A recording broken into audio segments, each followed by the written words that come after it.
வணக்கம் பயிற்சியாளர்களே, வரவேற்கிறோம். இந்த செஷனில் ஹைட்ரோமீட்டரை பயன்படுத்தி சோலார் பேட்டரியில் எலக்ட்ரோலைட்டின் நிலையை சரிபார்ப்பது, சோலார் பேட்டரியில் தேவையான அளவிற்கு டிஸ்டில்டு வாட்டர் சேர்க்க வேண்டும் என்பதை கற்றுக்கொள்வோம். இந்த செஷனின் முடிவில் சோலார் எனர்ஜி சிஸ்டத்தில் சோலார் பேட்டரியின் பங்கை விவரிக்கவும், சோலார் பேட்டரியில் எலக்ட்ரோலைட்டின் நிலையை சரிபார்க்க வேண்டியதன் அவசியத்தை புரிந்து கொள்ளவும், பேட்டரியின் எலக்ட்ரோலைட்டை அளவிடுவதற்கு தேவையான கருவியை அடையாளம் கண்டு புரிந்து கொள்ளவும், சோலார் பேட்டரிகளில் உள்ள எலக்ட்ரோலைட்டை ஏன் கண்காணிக்க வேண்டும் என்பதை புரிந்து கொள்ளவும். சோலார் எனர்ஜி என்பது புதுப்பிக்கத்தக்க மற்றும் நம்பகமான எரிசக்தி ஆதாரங்களில் ஒன்றாகும். இதன் மூலம் எதிர்கால சக்தியின் தேவையை அதிக அளவில் பூர்த்தி செய்ய முடியும். சோலார் பேட்டரிகள் உங்கள் சோலார் பேனல்களால் உருவாக்கப்படும் அதிகப்படியான சக்தியை சேமித்து வைக்கின்றன. பின்னர் இருண்ட மழை நாட்களில் அல்லது சூரியன் மறைந்த பிறகு உங்கள் வீட்டிற்கு மின்சாரம் வழங்க பயன்படுத்தலாம். சூரிய சக்தியை பேட்டரியில் செலுத்தும் போது ஏற்படும் கெமிக்கல் ரியாக்ஷன் மின்கல கூறுகளுக்கு இடையே சக்தியை சேமிக்கிறது. பேட்டரி டிஸ்சார்ஜ் செய்யப்படும் போது எதிர்வினை தலைகீழாக மாறும். இது மின்னோட்டத்தை பேட்டரியிலிருந்து வெளியேற அனுமதிக்கிறது. சோலார் பேட்டரிஸ் சூரிய சக்தி அமைப்புகளின் நம்பகத்தன்மையை அதிகரிக்கின்றன மற்றும் வழக்கமான மின் கட்டணத்தை சார்ந்திருப்பதை குறைக்கின்றன. சூரிய ஒளி குறைவாக உள்ள காலங்களிலும் சூரிய சக்தியை சேமித்து பயன்படுத்தும் திறன் சூரிய சக்தியை புதுப்பிக்கத்தக்க ஆற்றலுக்கான நடைமுறை மற்றும் திறமையான தேர்வாக ஆக்குகிறது. பல காரணிகள் சோலார் பேட்டரியின் செயல்திறனை பாதிக்கின்றன. அவை ஒரு டைப் அல்லது பொருள், பேட்டரி ஆயுள், மின் வெளியேற்றத்தின் ஆழம் மற்றும் செயல்திறன் ஆகும். சோலார் பவரில் பயன்படுத்தப்படும் 4 வகை பேட்டரிகள்: lead acid, lithium ion, nickel cadmium and flow batteries. 4இல் லெட் ஆசிட் பேட்டரிகள் மற்றும் லித்தியம் அயன் பொதுவாக பயன்படுத்தப்படுகின்றன. லெட் ஆசிட் பேட்டரிகள் வாகன மற்றும் தொழில்துறை பயன்பாடுகளில் பயன்படுத்தப்படுகின்றன. அவை குறைந்த எனர்ஜி டென்சிட்டியை கொண்டுள்ளன, ஆனால் அவை செலவு குறைந்த மற்றும் நம்பகமானவை. லித்தியம் அயன் பேட்டரிகள் ஹை எனர்ஜி டென்சிட்டி மற்றும் சிறிய, இலகுவான மற்றும் திறமையான விருப்பத்தை வழங்குகின்றன. அவை பேட்டரியில் சேமிக்கப்பட்ட அதிக எனர்ஜியை அணுக பயனரை அனுமதிக்கின்றன.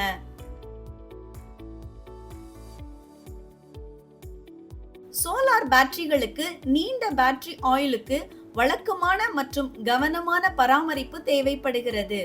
அதிக ஸ்டேட் ஆஃப் சார்ஜில் வைத்திருந்தால் அதிகமாக டிஸ்சார்ஜ் செய்யப்படாமல் அல்லது அதிக வெப்பநிலையில் 35 டிகிரிக்கு மேல் இயக்கினால் பேட்டரி ஆயுளை நீட்டிக்க முடியும்.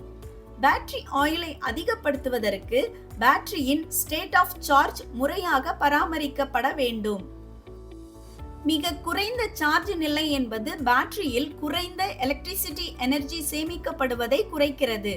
குறைந்த சார்ஜ் நிலை நீண்ட காலம் பிளேட்டுகளில் சல்பேஷன் பில்டப் வாய்ப்பு அதிகம். இது குறுகிய பேட்டரி ஆயுளுக்கு வழிவகுக்கிறது. ஒரு திரவத்தின் அடர்த்தியை கண்டறிய பயன்படும் ஹைட்ரோமீட்டர் இங்கே காட்டப்பட்டுள்ளது. இது வழக்கமாக உதாரணமாக ஒரு நீண்ட மெல்லிய ஸ்டெம் கொண்ட ஒரு கண்ணாடி மிதவையை கொண்டுள்ளது. கண்ணாடி மிதவை என்பது ஒரு லார்ஜ் ஹாலோ பல்ப் ஆகும். இது பயோயன்சியை அதிகரிக்கிறது. ஹைட்ரோமீட்டர் மிதக்கிறது. குறுகிய ஸ்டெம் ஹைட்ரோமீட்டரின் உணர்திறனை அதிகரிக்கிறது. ஹைட்ரோமீட்டரின் அடிப்பகுதி செங்குத்தாக மிதக்கும் வகையில் ஈய காட்சிகளுடன் ஏற்றுவதன் மூலம் கனமானது. பேட்டரி எலக்ட்ரோலைட்டின் பேட்டரி அமிலம், சல்பியூரிக் ஆசிட் குறிப்பிட்ட ஈர்ப்பு, செறிவை அளவிட ஹைட்ரோமீட்டர் பயன்படுத்தப்படுகிறது. சீல் செய்யப்படாத பேட்டரியின் ஸ்டேட் ஆஃப் சார்ஜை நீங்கள் எளிதாகவும் துல்லியமாகவும் தீர்மானிக்க முடியும். இது டென்சர் லிக்யூடில் குறைவாகவும் லைட்டர் லிக்யூடில் அதிகமாகவும் மூழ்கும்.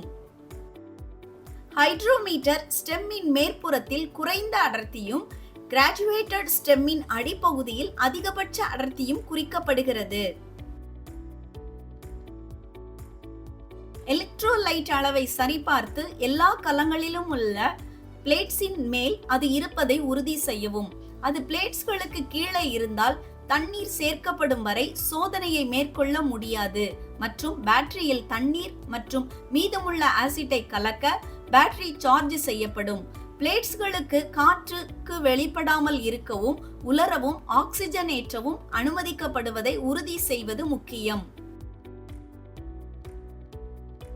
சோலார் பேட்டரியில் எலக்ட்ரோலைட்டை சரிபார்த்து டிஸ்டில்ட் வாட்டரை சேர்ப்பதற்கு பின்பற்ற வேண்டிய செயல்முறை பின்வருமாறு.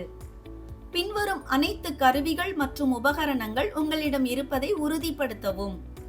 கையுறைகள், ஹைட்ரோமீட்டர், டிஸ்டில்ட் வாட்டர் மற்றும் லெட் ஆசிட் பேட்டரி. ஆசிட் எதிர்ப்பு பொருட்களால் செய்யப்பட்ட ஒரு குறுகிய குழாயுடன் இணைக்கப்பட்ட கண்ணாடி குழாயின் கீழ் முனையை குவிப்பானில் உள்ள அமிலத்தில் மூழ்கடிக்கவும். கண்ணாடி குழாயின் மறுமுனையில் உள்ள குறுகிய குழாயிலிருந்து உள்ளே இருக்கும் காற்று வெளியேறும் வகையில் ரப்பர் பல்பை அழுத்தவும். அழுத்தம் அகற்றப்படும் போது கண்ணாடி குழாயில் ஒரு பகுதி வெற்றிடம் இருப்பதையும் அமிலம் கண்ணாடி குழாயில் மேலே தள்ளப்படுவதையும் கவனிக்கவும். இப்போது ஹைட்ரோமீட்டர் அமிலத்தில் மிதக்கிறது. மிதக்கும் ஹைட்ரோமீட்டரில் அமிலத்தின் அடர்த்தியை படிக்கவும். வாசிப்பின் அடிப்படையில் கவனியுங்கள். முழுமையாக சார்ஜ் செய்யப்பட்ட கலத்தில் உள்ள அமிலத்தின் அடர்த்தி 1.25 முதல் 1.30 வரை இருக்க வேண்டும் என்பதை நினைவில் கொள்ளவும்.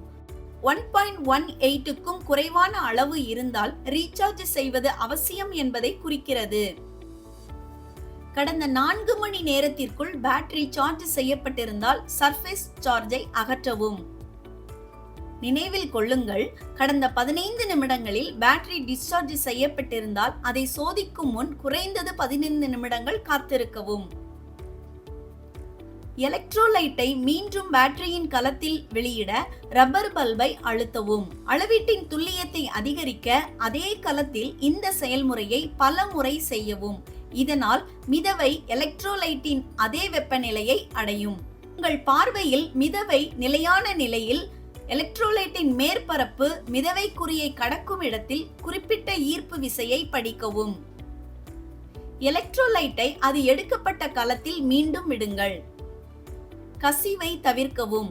ஹைட்ரோமீட்டரை பயன்படுத்திய பிறகு தண்ணீரில் நன்கு கழுவவும்.